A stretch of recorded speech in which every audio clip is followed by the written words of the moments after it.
Today we're going to find out how to use channel 3 on-off auxiliary switches starting right now.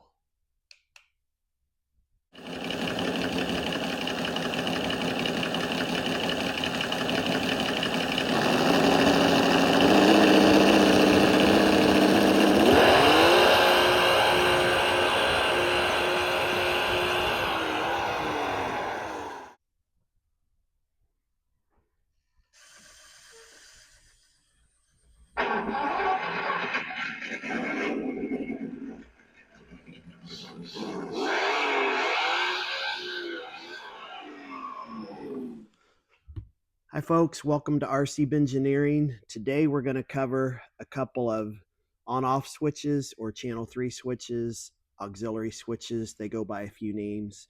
Two different kinds that you can commonly see when you're searching for these to purchase. They kind of do the same job, but they are different. I'm going to help you pick the right one for your application. But just in case somebody doesn't even know why you would want one of these to begin with, on my setup here, channel 3 is my on-off. If I were to plug a set of LED lights into channel 3, turn it on, they won't come on. You need this little switch to make that happen.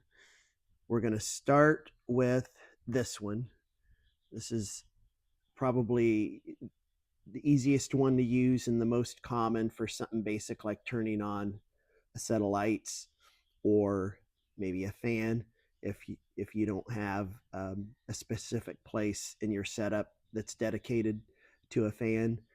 So I'm going to plug this into channel 3 because channel 3 corresponds to the on-off switch on my transmitter. And instead of setting this up with some LED lights, we're going to set it with a voltmeter so you can see it come on and off, and I'll explain why the voltmeter is going to be better for what we're doing here in just a second. So get this turned on. I would leave it on, but it times out, so leaving it on doesn't help. So 0 volts coming out of channel 3.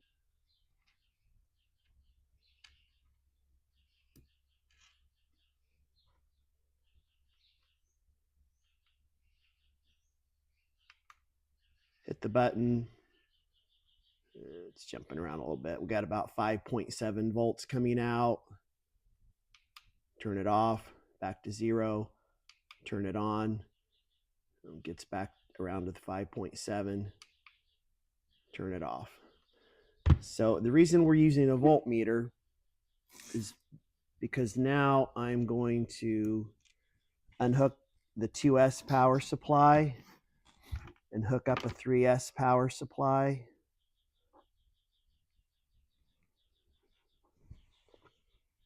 Turn it back on.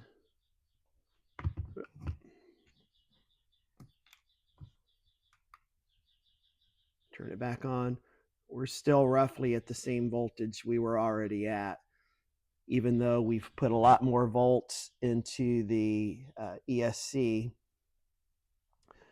It didn't put a lot more volts into your accessory. Basically the same, a couple of tenths difference.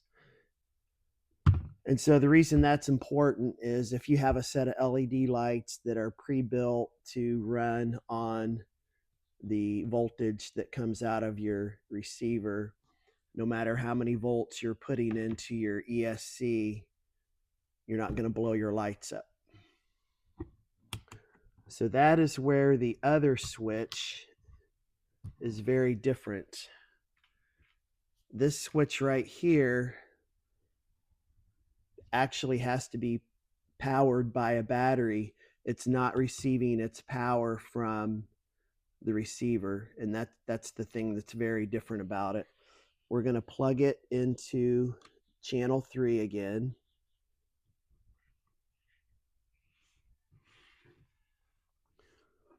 We're going to leave our 3S battery hooked onto the ESC. So I'm going to hook a 2S battery up to this switch.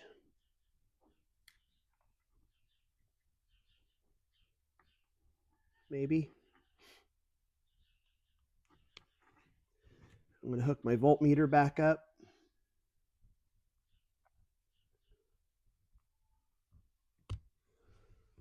So powering the switch with 2S and turning it on and off with channel 3. I've got 3S going into the ESC.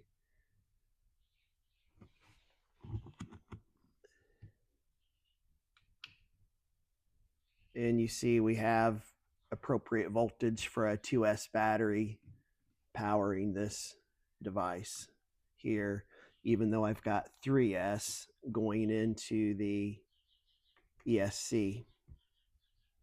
Now you could power your ESC and your switch with a single battery.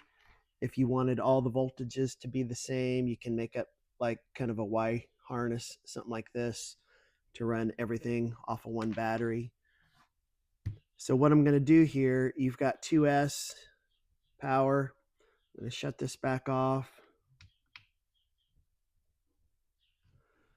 I'm going to put the 3S battery on the switch.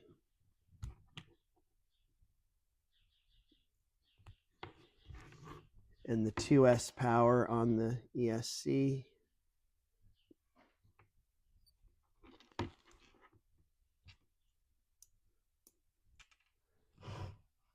Hit the button.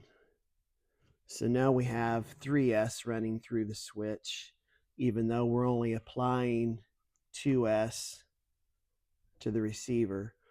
So if you have a scenario where your vehicle needs to run at one power level, but you need to have a different power level for an accessory, this switch right here will do a good job of that. In my little intro, I had a truck that turned on its lights, and I was using this switch to do that. But then I had the other vehicle, the guy with the little skeleton driving it, and with the motor on the front, I needed that motor to run on 2S, and so this was what I used to do that, because this here wasn't powerful enough to make it happen. So I hope that's helpful on the switches.